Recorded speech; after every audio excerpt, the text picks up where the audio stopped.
रसूलिहिल करीम अम्मा बाद फ़ौज़ बिल्लाहि मिनश शैतानिर रजीम बिस्मिल्लाहिर रहमानिर रहीम। बिरादरान इस्लाम अस्सलामु अलैकुम। आज ये संविधान बचाओ और सामाजिक अन्याय व हक ये रैली के संदर्भ में असलम भाई ने जो पन लिए कि पूना से दिल्ली तक और इसके पहले भी वो कश्मीर से कन्याकुमारी तक टू व्हीलर पर उन्होंने सफ़र किया था संविधान बचाओ रैली के संदर्भ में, और इस वक्त वो पैदल निकले हैं, यानी पूना से दिल्ली ये सफ़र जो है पैदल। और आज जुन्नर में उनका किले शिवनेरी के ऊपर उन्होंने जाके वहाँ छत्रपति शिवाजी महाराज की जो पैदाइश की जगह है वहाँ भेंट दे के आए। और अंजुमन में अपने आज का प्रोग्राम खुसूसी तौर पे अपने जो बच्चे हैं जो नौजवान हैं उनको संविधान के बारे में मालूमात मिलना, संविधान क्या है, हमारा कॉन्स्टिट्यूशन क्या है, हमारा आइन क्या है, इसके बारे में मालूमात मिलना बहुत ज़रूरी है। और हमारे मूलभूत हक अधिकार करते हुए जवाबदारी क्या है ये भी जो बच्चे हैं, नौजवान बच्चे हैं, जो सीखने वाले बच्चे हैं, उनको समझना बहुत ज़रूरी है। अभी 26 नवंबर को सर ने बताया, अभी 26 नवंबर डॉक्टर बाबा साहब अम्बेडकर की जयंती के वक्त में और 26 जनवरी के दिन जो कॉन्स्टिट्यूशन इम्प्लीमेंट हुआ था इंडिया के अंदर, और जो आज के हालात है हजरत सर ने बताया कि भाई क्या हालात ख़राब चल रहे हैं और कैसा। तो ये एक बात ध्यान में लो कि कॉन्स्टिट्यूशन जो है आज के तारीख में सबसे बड़ा एक अड़थला उनके सामने है। कॉन्स्टिट्यूशन ने पूरी जातीयवादी ताकतों को एक जगह रुकायला है और यहाँ अल्पसंख्यक माइनॉरिटी जो भी कम्युनिटी है, मुस्लिम कम्युनिटी है, सिख कम्युनिटी है, जो भी छोटी छोटी कम्युनिटी है, ये कम्युनिटी खड़ी है और उनके बीच में संविधान खड़ा है। उनके दिमाग में है कि मनुस्मृति लागू करना, कि मनुस्मृति जो उनका कॉन्स्टिट्यूशन है और हिंदू कोड बिल का जो पाया है ये मनुस्मृति है। और मनुस्मृति के जो कॉन्स्टिट्यूशन है पुराना, कि वो कॉन्स्टिट्यूशन के ऊपर राजा महाराजा चलते थे और इतना डिस्क्रिमिनेशन है उसके अंदर, इतना जातिवाद है, इतना भयानक उसके अंदर भेदाभेद है कि तुम अंदाज नहीं कर सकते। खुसूसी तौर पे औरतों के जो हुकूक, जो कॉन्स्टिट्यूशन ने जो औरतों के हुकूक दिए वो पूरे के पूरे उसके अंदर इतनी ख़तरनाक साजिशें हैं उनकी। तो ये सबसे बचाने वाली जो किताब जो है ये हमारा कॉन्स्टिट्यूशन है।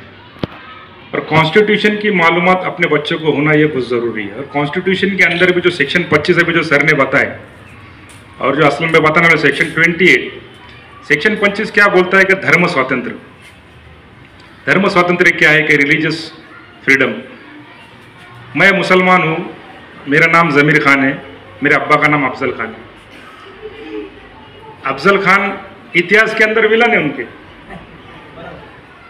पर रिलीजियस फैक्टर अगर छोड़े बाजू में तो कॉन्स्टिट्यूशन ने मेरे अब्बा का नाम अफजल खान रखने का अधिकार दिया। और मैं मुसलमान है, मैं दाढ़ी रखेला है, ये कॉन्स्टिट्यूशन ने मेरे को अधिकार दिया। मैं रोज गोश्त खाता, ये भी अधिकार मेरे को कॉन्स्टिट्यूशन ने दिया। अभिव्यक्ति स्वातंत्र जो है वो राज्य घटनाओं का अधिकार प्रदान करता। मैं टोपी पहनता, मैं इस्लामी लिबास पहनता, भी सर ने टोपी इस्लामी लिबास पहने ले, ये अधिकार भी कॉन्स्टिट्यूशन ने दिए लाए। और कॉन्स्टिट्यूशन ने हमने क्या खाना क्या पीना, हालांकि कॉन्स्टिट्यूशन के जो मूलभूत तत्व है उसको खत्म करने की साजिश चल रही है, जैसा कि अभिव्यक्ति स्वातंत्र और धर्म स्वातंत्र। अभिव्यक्ति स्वातंत्र क्या है कि भाई कोई भी इंसान है उसके जो मूलभूत अधिकार है उसके ऊपर गदा नहीं आना मांगता। जैसा कि बुर्के के ऊपर, हिजाब के ऊपर अभी परसों के दिन सुप्रीम कोर्ट ने जजमेंट दिया मंगल के दिन कि भाई तुम किसी को तुम रुका नहीं सकते। अभी आप जब सभी बच्चे हिजाब में बैठे ना, ये अधिकार किसने दिया तुम्हारे को? इस्लाम ने बताया हिजाब पहनने का, पर ये हिंदुस्तान के अंदर हिजाब डालने का ये अधिकार किसने दिया तुम्हारे को? किसने दिया? कॉन्स्टिट्यूशन ने। तो कॉन्स्टिट्यूशन बहुत इंपॉर्टेंट है। हम इस्लाम को मानते हैं, कुरान को मानते हैं, हदीसों को मानते हैं, पर हमारा देश ये इस्लामिक देश है क्या? ये जो है धर्मनिरपेक्ष देश है। ये देश हिंदू राष्ट्र है क्या? है क्या हिंदू राष्ट्र? ये काय पे चलता देश? ये दस्तूर, हमारा आइन, हमारा कॉन्स्टिट्यूशन ये हमारे वास्ते सबसे इंपॉर्टेंट है। हम जब रास्ते के ऊपर आते, समाज व्यवस्था में जब हम आते, तो आने के बाद में we the people of India जब हम बोलते, आम्ही भारताचे नागरिक, तो उधर कास्ट खत्म हो जाती। हम मुसलमान हैं, हम हमारे माशरे के अंदर हम इस्लामिक कल्चर हमारा है, ये हमारे मस्जिदों के अंदर, घर के अंदर और इस्लामिक माशरे के अंदर है। पर जब एक पब्लिक बोल के जब आते, मुसलमान है उसमें कोई शको शुबे वाली बात नहीं, पर एक भारतीय नागरिक बोल के हम इस माशरे में काम करते। तो जब कॉन्स्टिट्यूशन की जो प्रियम्बल है उसमें क्या लिखेला है, पहला लाइन है उसका, we the people of India, आम्ही भारताचे नागरिक, आम्ही भारताचे मुसलमान नागरिक ऐसा लिखेला है क्या? आम्ही भारताचे नागरिक, या वो बोलते कैसा, आम्ही भारताचे हिंदू नागरिक, बोलते रहेंगे कुछ उनके, पर वो जो बोलने वाले वो इलीगल है, और जो कुछ ऐसा बात करते वो इलीगल है। उन्होंने प्रशासकीय व्यवस्था, हिंदुस्तान के अंदर 3 व्यवस्था काम करते। एक सभागृह, जिसमें लोकशाही का सबसे बड़ा जो सभागृह है ये लोकसभा, जहां पर कायदा बनता। ध्यान से सुनो बच्चों, जहां पर कायदा बनता, कायदा कैसा बनता कि लोकसभा में जिसकी मेजॉरिटी रहती, वो मेजॉरिटी से वो कायदे को पास किया जाता। नंबर 1, 3 शेर जो देखे ना तुमने, वो 3 शेर क्या है?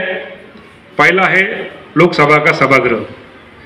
जब जो कायदा मंजूर होता, कायदा मंजूर होने के पहले समझो कोई भी एक विधेयक या कायदा मंजूर होता, तो उसकी सब मालूमात ग्राउंड लेवल से ऊपर तक, सचिव लेवल तक ये आती, और उसमें वो कायदे के अंदर जो कुछ कमी है, कुछ उसमें बढ़ाना है, उसकी सब मालूमात लेते। और इस एरिया के मेरे काबिल दोस्त अहबाब जमील भाई कागजी, उनके साथी अल्ताफ भाई, और साथ में यहाँ पे सभी टीचर्स और प्यारे स्टूडेंट्स। आज आपने टीचर्स डे मनाया होंगे ना? जोर से बोलो। मैं टीचर्स डे 11 नवंबर को मनाता हूँ। आप पढ़ते हो ना स्कूल? भारत का सबसे पहला शिक्षा मंत्री मौलाना अबुल कलाम आजाद का जन्मदिन 11 नवंबर।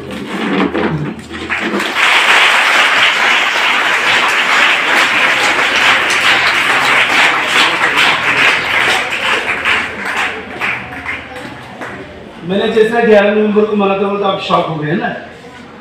शॉक इसलिए हो गए कि आपने हिस्ट्री की पढ़ाई ठीक से नहीं की। अगर हिस्ट्री की पढ़ाई ठीक से की होती तो शॉक नहीं लगता। आज आप यहाँ पर स्कूल में पढ़ने वाले बच्चे, अभी उनको संविधान जो है, ये संविधान के बारे में बताना और संविधान के बारे में समझाना बिल्कुल मुश्किल काम नहीं है, बहुत आसान संविधान है। संविधान मतलब क्या बता सकते हैं आप? कोई बता सकता है संविधान मतलब क्या? और आइन और कॉन्स्टिट्यूशन और कुछ नहीं। इसके ये सब अलग अलग नाम है, बराबर? संविधान मतलब सिंपल व्यवहारिक ज्ञान। जब हम चलते हैं, बोलते हैं, खाते हैं, पीते हैं, उठते हैं, बैठते हैं, इबादत करते हैं, ये सब जो चीज़ें हैं, ये सब जो चीज़ों को हमको करने की जिससे इजाज़त मिलती है वो है संविधान। आज मैं पुणे से यहाँ पे आया हूँ, रास्ते में स्पीकर पे बात करते आया हूँ, तो मुझे पुलिस से रोकना चाहिए ना? रोकना चाहिए ना? कोई भी चीज करने तो परमिशन लेना पड़ती है ना? पर मुझे चलने का अधिकार किसने दिया? संविधान ने। क्योंकि मैं इस मुल्क का नागरिक हूँ और मुझे हक है कि मैं यहाँ से वहाँ कहीं पे भी जा सकता हूँ। इस संविधान में मुझे जो चीज़ पसंद नहीं आती या जो मेरा हक है वो आपकी मैं मांग सरकार से कर सकता हूँ, ये संविधान ने बताया है। दूसरा, आप सब बच्चे, पीछे भी बच्चे बैठे हैं, लड़कियां बैठी हुए, तो आप मेरे को बताओ आप घर पे जब जाते हो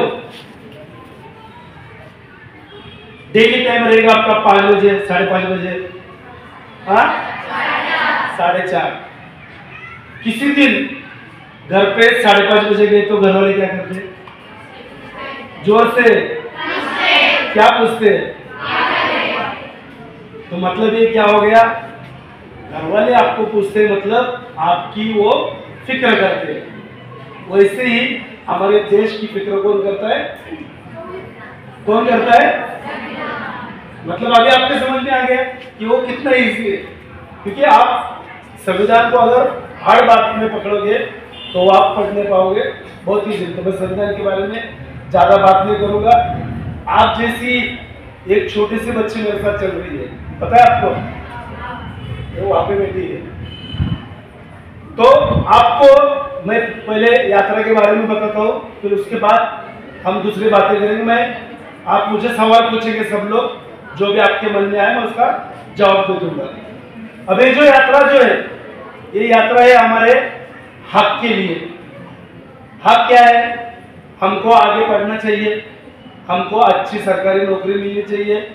दूसरा, हमको संसद में या विधानसभा में या किसी जगह पे कानून बनाने में हमारी हिस्सेदारी होना चाहिए, मतलब राजनीतिक हिस्सेदारी भी होना चाहिए।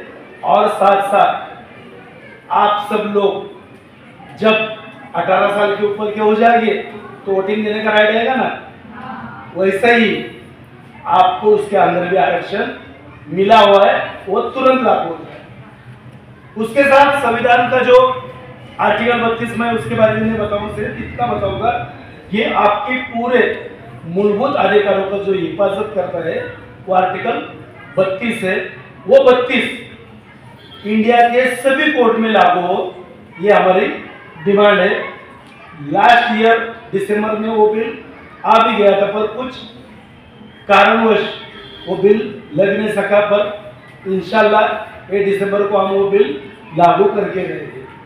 उससे फायदा क्या होगा? उससे आपका ये फायदा होगा, आप रोड से चल रहे हो, आपको पानी नहीं आ रही, आपको लाइट नहीं आ रहा, कोई आपके साथ, आज आपने सुना होगा कि मुस्लिम लोगों के साथ बाहर बहुत बदतमीजी से बात की जाती है, मॉब लिंचिंग होती है, तरह तरह की बातें, कुछ जिसको नाक पोछने में नहीं आता वो भी कुछ भी बोलता है। तो ऐसे बहुत से लोग हैं। तो ये जो चीजें हैं, इन चीजों का प्रोटेक्ट जो है ये हमारा आर्टिकल 32 करेगा। हर कोर्ट में अगर वो केस लग गई तो कोई बोलने की हिम्मत कर पाएगा क्या? तो वो एक लड़ाई है। दूसरी, जो हमारे संविधान निर्माता और संविधान में जिसने सबसे बड़ा योगदान दिया है, संविधान सभा के अध्यक्ष डॉक्टर बाबा साहेब अम्बेडकर, जहाँ पे वो पैदा हो गए, जैसा आपके यहाँ पे कौन पैदा हुए थे, वैसे ही डॉक्टर बाबा साहेब अम्बेडकर मऊ में पैदा हो गए थे। जहाँ पे वो पैदा हो गए तो उस जगह पे कुछ लोगों ने